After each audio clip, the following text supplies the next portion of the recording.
Squatting to Pick Up a Box by Caitlin, Janelle, Annie, Caroline, and Colleen. Hi, and welcome. Guess what? You're here in our lounge filling out paperwork because you're a new hire.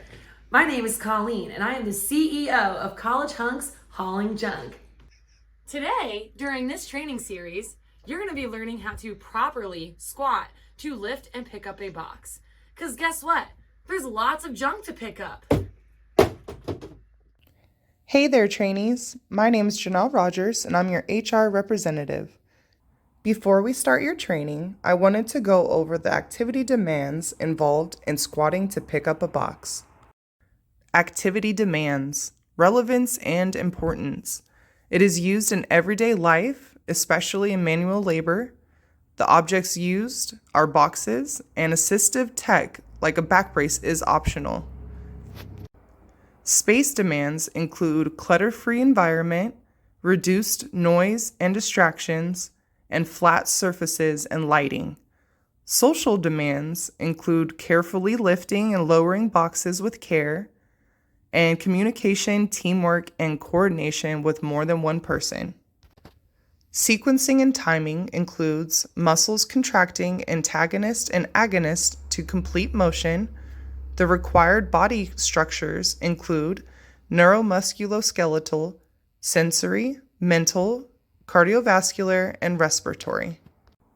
The required actions and performance skills include balance, vestibular functioning, proper range of motion, and visual spatial vestibular awareness. The required body functions include attention, perception, mental functions of sequencing complex movement, consciousness and orientation, neuromusculoskeletal movement and related functions, joint mobility and stability, muscle tone, power and endurance, voluntary motor control, and cardiovascular and respiratory system functions. Safety precautions. Things not to do. Rotate, bend at hips, stand on unstable surface, and lift with back. There are 6 main steps to complete the motion of properly picking up a box. Step 1 includes flexion of the acetabular femoral and tibiofemoral joints. The AO joint flexes to look at the box, and the talocrural joint flexes, bending the body and weight shifting forward. Step 2 includes preparing the upper extremities, flexion of the glenohumeral joint and extension of the humeral ulnar joint, reaching for the box. Step 3 includes medial rotation of the glenohumeral joint and slight ulnar deviation to bring direct hands medially for grabbing the handles of the box. Step 4 includes flexion of the dips and the pips to form a hook grasp to grab the box. Step 5 includes lifting the box by extension of the acetabular femoral and tibiofemoral joints and cervical extension of the AO joint. Lastly, step 6 includes returning to a standing position with the box by extension of the glenohumeral joint and flexion of the humeral ulnar joint. Here is a list of the joints that are needed to properly pick up a box. Remember, if you have any pain, discomfort, or injury to these joints, you should not be performing this task. The acetabular femoral joint, which is the hip, the talocrural joint, part of the ankle, tibiofemoral joint, which is part of the knee, the glenohumeral joint, which is part of the shoulder, humeral ulnar joint, which is part of the elbow, radiocarpal joint, which is part of the wrist, and all of the joints of the fingers are the most common joints used with lifting a box. Let's watch as Just Right Jake uses the correct form to perform the squat. Jake uses his sternocleidomastoid, anterior scalene, longus capitis, and longus colli during atlanto-occipital joint flexion. Jake uses his deltoid, biceps, pec major, and coracobrachialis at glenohumeral flexion. Jake uses his biceps, his brachialis, and his brachioradialis during humeral ulnar and humeral radial joint flexion. During radial ulnar joint pronation, Jake uses his protonator teres. Then, Jake uses his extensor carpi ulnaris and flexor carpi ulnaris at his mid-carpal joint and radiocarpal joint as they ulnarly deviate. Finally, the MCPs, pips, and dips flex. The muscles Jake uses here are the flexor digitorium superficialis, the flexor digitorium profundus, the flexor digiti minimi brevis, the lumbricals, the dorsal interossei, and the palmar interossei. Now, let's watch as Just Right Jake uses his core muscles. Jake uses his trunk flexors. The muscles in charge of trunk flexion are the rectus abdominis and the external oblique. The muscles in charge of trunk extension are the longissimus, the iliocostalis, the multifidi, the semispinalis capitis, the spinalis, and the quadratus laborum.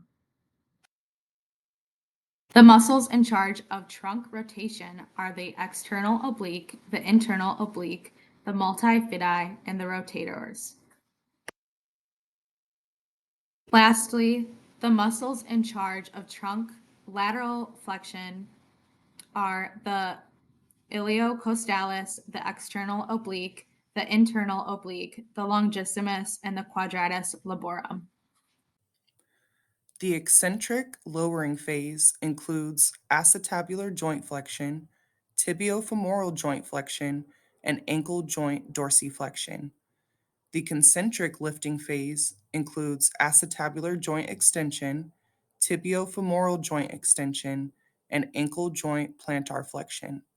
Pause the video for a more detailed look into each motion. Thanks, Just Right, Jake. You did everything just right. So, recruits, I hope you're learning how to pick up a box properly. If not, I have a couple friends named Chaotic Kurt and Numbskull Nick who would love to show you how not to pick up boxes. Let's have a look. Hey, I'm Chaotic Kurt, And I'm Numbskull Nick. and we're hunks that haul junk.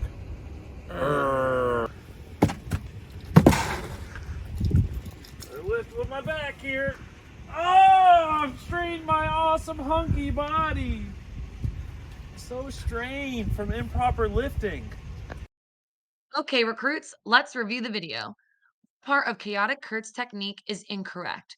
Well, first, you should never kick a customer's box, especially if you did not test the weight beforehand, and kicking the box can lead to injury of the foot. Then, do you see him lifting with his back and not lifting with his legs? This is a big no-no that can lead to major injury in the back, like herniated discs or chronic back pain.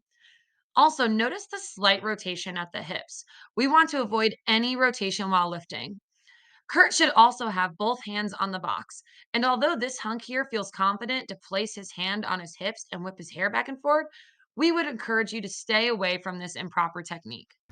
Too many boxes.